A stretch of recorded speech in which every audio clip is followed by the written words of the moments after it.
AskReddit by deleted what screams insecurity but most people don't realize. Mocking other people's insecurity. It's usually projection. When you achieve something or improve your life in any way, and their first instinct is to tease or make fun of you, it actually screams instant jealousy. I went back to school and a judgmental friend said, "Wow, how old will you be when you're done?" I said probably the same age I'd be if I never went back. Mocking, overly criticizing others. Never apologizing.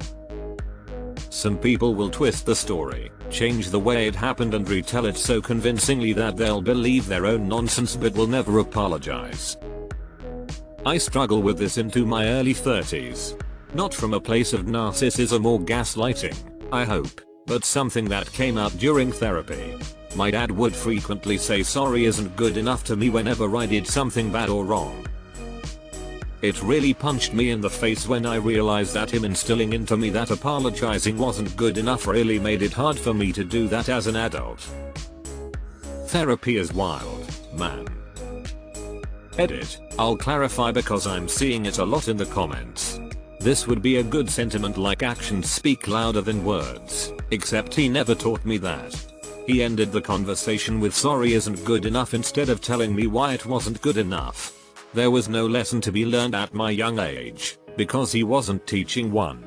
He also absolutely hated any kind of defense excuse, whether or not I was in the right. It was always obey me out of love or obey me out of fear, your choice. When they found a point that makes them look better than the other person and continue to overstay on that point. Edit. The situation is subjective, and I'm talking about the situation whereby the person punches down on someone to make themselves feel good. I did not mean for a person who requires positive affirmations. Sounds a lot like the one-upper. Those people are annoying, but it definitely screams insecurity. Constantly talking shit on other people for an inflated sense of self-worth. Used to have a friend that was really fixated on bad-mouthing a specific girl. With time I realized that everything my friend hated about this other girl were things she actually did as well, so she was just insecure about her own flaws and projecting. That friendship didn't last long. Ridiculing other people's achievements. Yeah, but like, is it even a big deal to be queen of the grapes? Like, what even is that? Taking a situation that was never about you or had you involved in it and somehow making it all about yourself and playing victim, even though you had meddle in it and make yourself the victim. My wife's boss fired someone recently and has been going on for 3 days about how hard it was to do that, even calling my wife at home to profess her broken emotional state over it. Girl, you weren't the one who got fired before Christmas, and you cold awaited the 2 weeks if it's so much on your conscience. When they can give you shit all day but can't take it back whatsoever. You're bald. Comma shrug, so are you. I'll kill you. Explaining how smart you are. One with your intellect just cannot comprehend the astute difference of my mental superiority. On the flip side, being open about your insecurities and really trying to overcome them is a great character trait. I see a lot of comments here branding common insecurities as red flags, and I don't think one should consider insecurities inherently evil. Being insecure doesn't make you a bad person. It's how you let your struggles control you that defines whether they are problematic or not. Edit. Here comes a cliche, but thanks for all the awards. I actually wrote this message the night before my birthday and didn't expect anyone to read it, so waking up to all the wholesome messages and positivity was a very nice present. Thank you all. That is something I only realized as I got older. Everyone has their hang-ups. What I look for in a person is if they have insight into their issues and they are working to make themselves better. Having no insight into yourself and your issues is bad, but not as bad as having the insight and refusing to change your behaviors for the better. Insulting your friend in front of others to be cool. Back in my single days, a lot of guys who came up to me in bars and clubs and such would insult their friend to me, as if that would make me interested in the insulter. Non-messy. Jealousy over little things. Ain't nobody ever gotten jealous over my penis. Putting other people down and bragging. Never trust a friend who speaks ill of his comrades. In terms of leadership, it's when someone can't, or won't, take input from the rest of their team and tries to act like they have all the answers. I was this type of insecure leader once, and I thought that if I used the idea of someone with less experience then everyone would think I was a weak leader. But after I was removed from that position I had to work for a lot of managers who did a lot of the same stupid shit that I was doing, but magnified due to years of insecurity habit karma. I have since learned that if I hear people out, discuss a course of action, go with other people's ideas, and especially give them credit, you gain exponentially more influence and respect. That even people who have little experience should have their input considered. I feel horrible for the people who had to work with me, but now I don't just act like a more capable leader, I am a more capable leader. Shakespearean TL. Dr. Take every man's censure, but reserve thy judgment. Deleted. When people one-up you. Ugh, I hate this. I felt so ill I was off work for 2 days and stayed in bed the whole time. Well, I had my torso blown off in Vietnam and I was back to work the next day.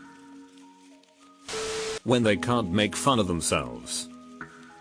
Edit. Holy yes, the opposite is just as bad, I know. I've literally gotten that same comment about 100 times. I had a coworker like this. He loved nothing more than to mock other people and poke fun at them. If you said anything about him he ran to HR so fast Wally West would be jealous. We all got pulled into a meeting one day, without him, and were told that we were not allowed under any circumstances to poke fun at him. We could with anyone else on the team and that was fine, but not him. Not ever. Not under any circumstances. He continued to mock us all the time, and he continued to pile on any time anyone on the team was being mocked for something, but we were not allowed to say anything back to him. It sucks so bad.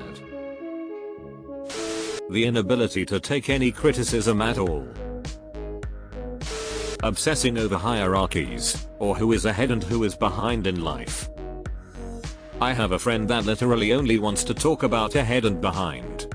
Doesn't matter if it's the first time seeing him in literal months. It's all he wants to talk about. I mean, he has really done well for himself compared to most others in our social group, and good for him. But I have my own insecurities about being one of the behinds and would love to not be reminded of this fact when I'm out trying to have a good time. The incessant need to compare. Edit. Thanks for the silver. My avatar is more colorful than yours. I'm an alpha male. Extending that to anyone who uses the words alpha, sigma, beta, high value, etc. about themselves or others. Those handshakes that are firm to the point you wonder if they're actually trying to hurt you. Edit. Brain and typing fingers disconnected. I could never stand my aunt's husband. He thought he was the absolute shit and would squeeze your hand so hard. No one believed me that he was a jerk until he got caught fucking the secretary. If you have to do too much to appear tough, you're not. Mocking other people's physical features or personal character traits. We get it, you're projecting. I never like going after the appearance because that's like saying other people with similar features are also ugly.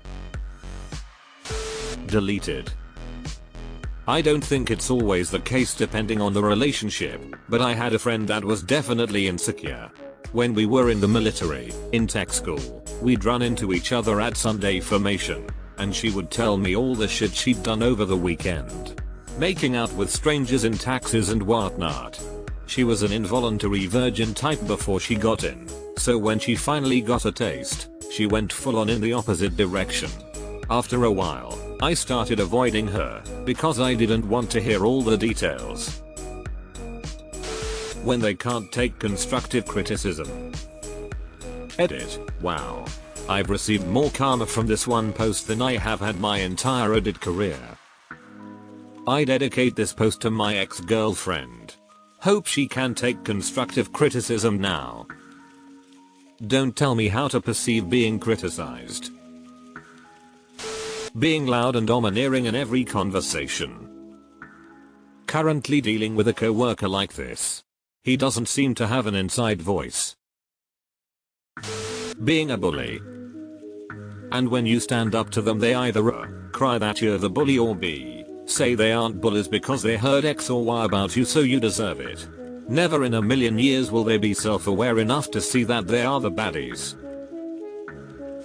Always being judgy about other people. I was raised by an incredibly judgmental mom and an incredibly judgmental sister, and it has taken me years to move past this. My knee-jerk reaction is often still judgmental, but then my rational brain kicks in and I tell myself as long as they aren't hurting themselves or anyone else and all their pink parts are covered, it's not my business. Let people live their lives. Bragging and giving yourself titles. Don't care how insecure it makes me look, I'll declare myself God Emperor of Cardboard whenever I win a board game. Gonna happen any day now. I'm sure of it. Fuck. Selling NFTs of yourself. Brokeman cards, if you will.